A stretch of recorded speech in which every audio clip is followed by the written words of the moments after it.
arcaici, antichi, riescono ad adattarsi alle esigenze di una società che cambia, della società moderna. L'abbiamo visto con le launeddas, ma succede lo stesso con il canto a tenore. Quindi anche il canto a tenore come riesce ad adattarsi, sebbene sia una modalità di cantare molto antica, alle esigenze e a come la festa è cambiata nel corso dei secoli. Ce ne parla Omar Bandinu, basso del tenore Mialino Pira di Bitti, che appunto è un tenore che nasce nel 1995, lo sentiremo poi dopo sul palco, e che si è apportato sul Raggiu Bittese in giro per tutti i palchi internazionali. Dopo vedremo anche cosa hanno fatto recentemente, ma lascerei la parola a Omar Bandinu.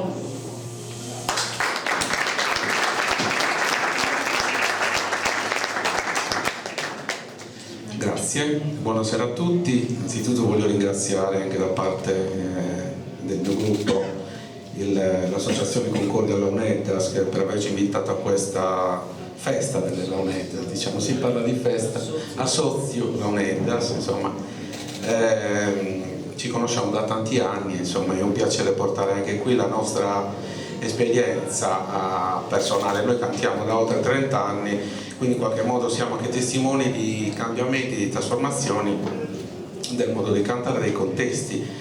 E parte di questa strada la condividiamo anche con le Launeddas, perché comunque stiamo parlando di espressioni che nascono in un contesto locale, in un contesto come dire, di comunità, dove hanno un ruolo, dove hanno una funzione che ha permesso, insomma, anche di una trasmissione nel corso del tempo, perché stiamo parlando di tradizioni orali che comunque viaggiano in un filo, come dire, molto fragile, che è quello proprio del testimone diretto, quindi attraverso la pratica, attraverso la trasmissione, e questo avviene sia nel canto che nella Launeddas. Quindi in qualche maniera non abbiamo niente di materiale in mano, non abbiamo manufatti archeologici da analizzare col carbonio 14, ma abbiamo semplicemente questa tradizione che in qualche modo è resiliente, se vogliamo, che ha la forza di sapersi adattare, di sapersi contestualizzare, rinnovare.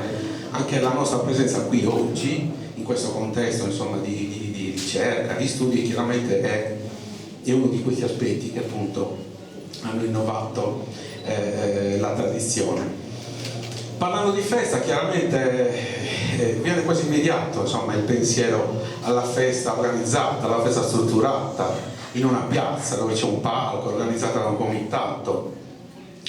È una forma, diciamo, di spettacolo, di intrattenimento. Ecco, questa oggi è anche diventata la festa per noi. Da noi le feste, come anche qui, sono organizzate da comitati spontanei di giovani leve che raccolgono soldi, fanno le questure, le lotterie, altre attività collaterali per raccogliere appunto dei fondi per organizzare la festa, ed essenzialmente questi soldi come vanno spesi nell'intrattenimento musicale, quindi chiamando musicisti. Una giornata è dedicata a un musicista che arriva, diciamo, di caratura nazionale, un cantautore, un cantante che spesso si intasca buona parte di questi introiti, diciamo questo.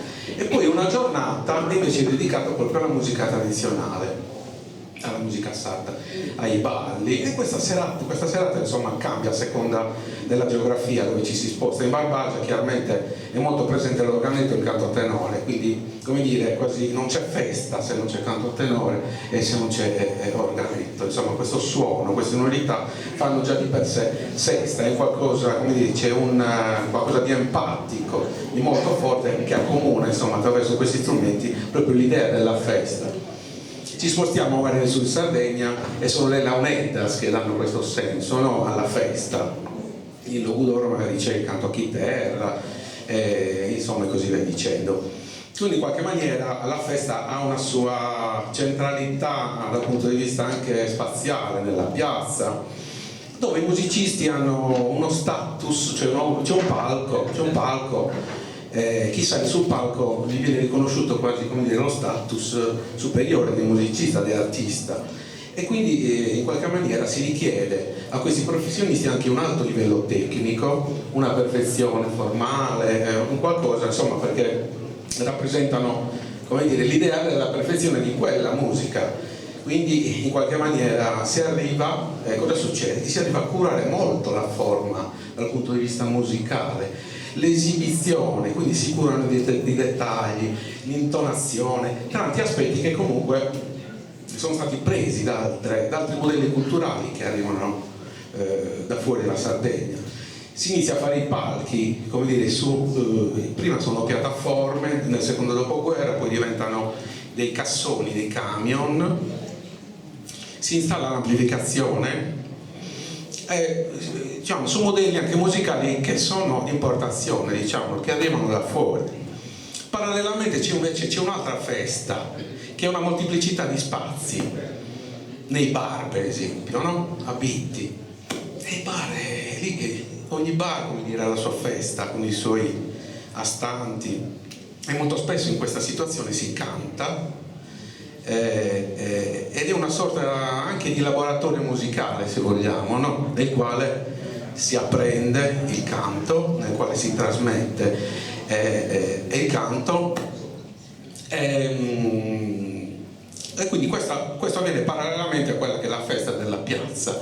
Quindi diciamo che l'anima autentica, insomma, della festa avviene in questi spazi, anche perché insomma in passato, io immagino quando i pastori il giorno di festa, la festa del miracolo, la festa di San Giorgio, rientravano dalle campagne e si incontravano al bar, e quindi la festa, che è il momento di massima interazione sociale durante la festa, come dire, i rapporti anche tra le persone si intensificano, e il bar ha una centralità. Il bar ha anche il ruolo, e poi prima era la bettola di Scopile dove si vendeva il vino e dove si mangiavano le uova sode, per dire.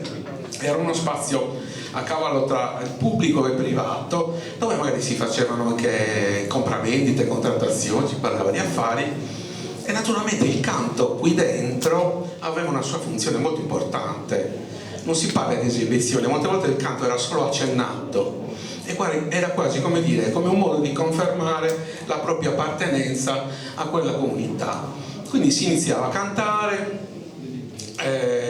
naturalmente non c'erano tempi, non c'erano durate, non si curava assolutamente l'intonazione, la perfezione, non c'era questa richiesta di professionalità, no? Di ricerca, di cura del dettaglio particolare. Il canto era, come dire, era uno strumento di comunicazione, serviva quasi per dire attraverso la musica quello che non poteva dire attraverso le parole, insomma era tutto. All'interno di questa dimensione c'è tutto un sistema di valori, comunque, della propria comunità, attraverso anche il canto, perché si canta, poi ci si ferma, si fa la chiacchierata, si fa qualche battuta, poi si riprende a cantare, e poi ci sono quelli che ascoltano, magari che ascoltano il canto e ti incitano, no?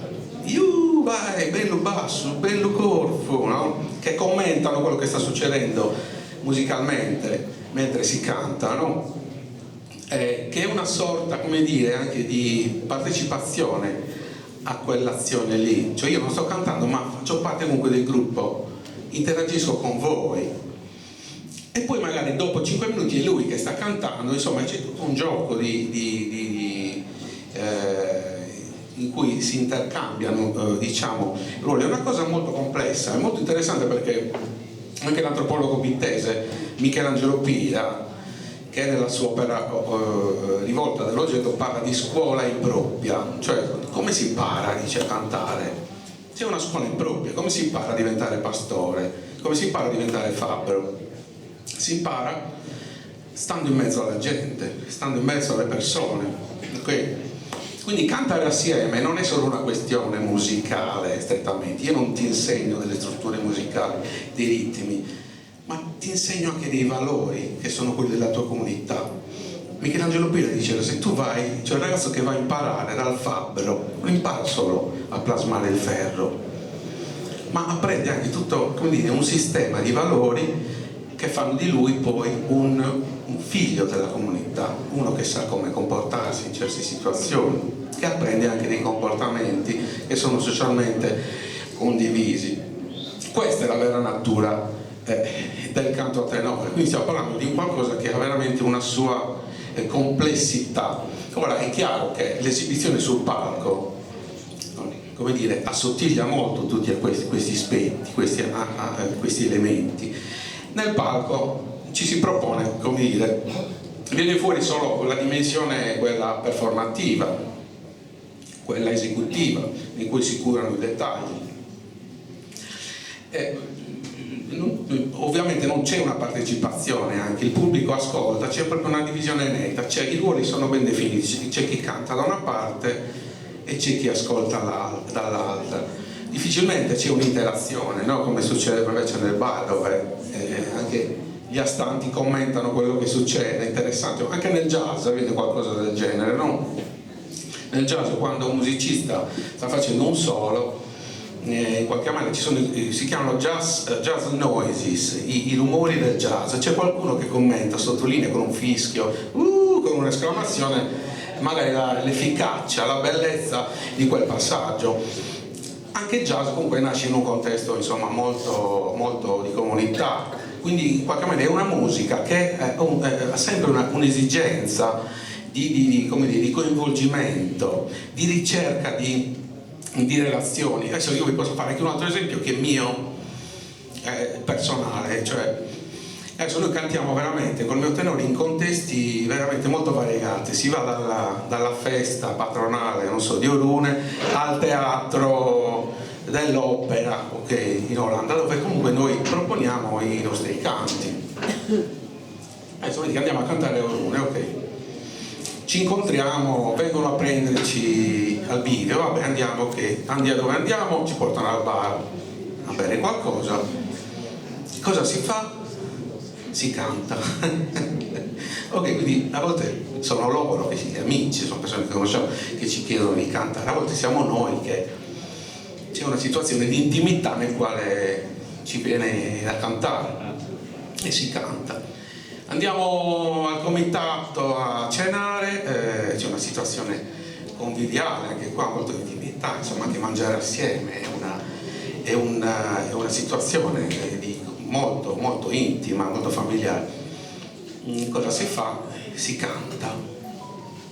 Insomma, nel momento in cui stiamo salendo sul palco, l'80% come dire, della nostra parte l'abbiamo già fatta.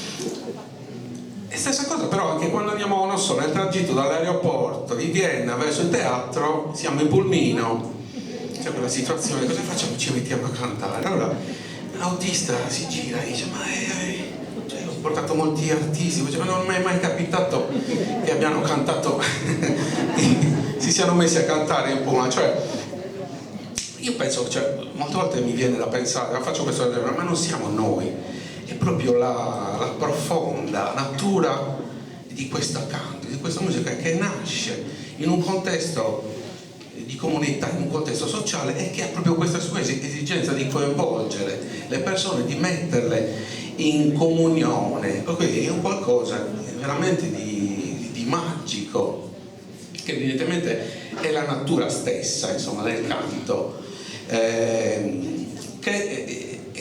questo dà, insomma, a questa tradizione una grandissima forza, una grandissima energia che gli è permesso ancora oggi di adattarsi alle situazioni veramente più diverse, più molteplici. Adesso il canto è entrato nella world music, il canto è diventato patrimonio dell'umanità. Cioè, immaginate voi un canto che prima si faceva in una ristretta area della Sardegna, adesso addirittura è stato elevato da patrimonio dell'uomo, dell'umanità, quindi qualcosa a cui viene riconosciuto un valore, diciamo, universale, siamo d'accordo? Quindi questa è veramente una proiezione, un salto che ha rinnovato anche, come dire, il canto, e gli dà una nuova anima, una nuova essenza, e soprattutto gli consente di affiancare in maniera importante il suo tramite, che è l'essere umano, perché l'uomo sardo, come diceva prima l'antropologo, nel corso del Novecento, cioè come è cambiata la nostra terra. Siamo passati da una società rurale a una società moderna, è cambiato tutto. Naturalmente, come dire, il senso della collettività si è molto assottigliato, ancora oggi c'è un senso dell'individualità molto forte, però comunque ci siamo ancora, siamo qui, stiamo ancora cantando a tenore, stiamo ancora trasmettendo, utilizzando il filo della trasmissione orale, che oggi nell'era digitale, informatica, frenetica, oggi parlare di trasmissione orale è una cosa veramente straordinaria. C'è ancora spazio per una trasmissione orale. La trasmissione orale avviene anche nel pulmino, ecco, il tragitto tra Vienna e il teatro, io vedo molte volte a Nuoro, nella stazione dei pullman, no? Dove si incontrano i ragazzi provenienti da paesi limitrofi che cantano a tenore, cioè li sento, è bello, insomma c'è questo aspetto assolutamente nuovo, un contesto nuovo. Quindi questa è la mia riflessione. A tal proposito vi volevo salutare, ringraziare, e con una frase di Gustav Mahler, che è un compositore, sinfonista austriaco che è vissuto, insomma, che ha lavorato al Novecento. Lui dice, allora, uso queste frasi: la tradizione è custodire il fuoco, non adorare le ceneri.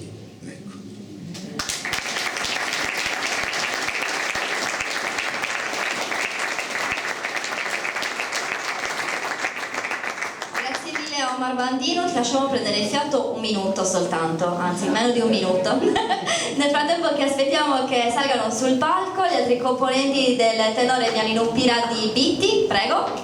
Avvicinatevi pure, che come dicevo nasce nel 1995 e non abbandona mai la sua matrice tradizionale, seppure faccia un lavoro trasversale di collaborazione con i più disparati generi musicali, e addirittura quest'anno si sia cimentato, prego venite anche un po' più in qua, si sia cimentato addirittura nell'opera lirica, nell'opera Gramsci, appunto una produzione tedesca con delle composizioni inedite con coro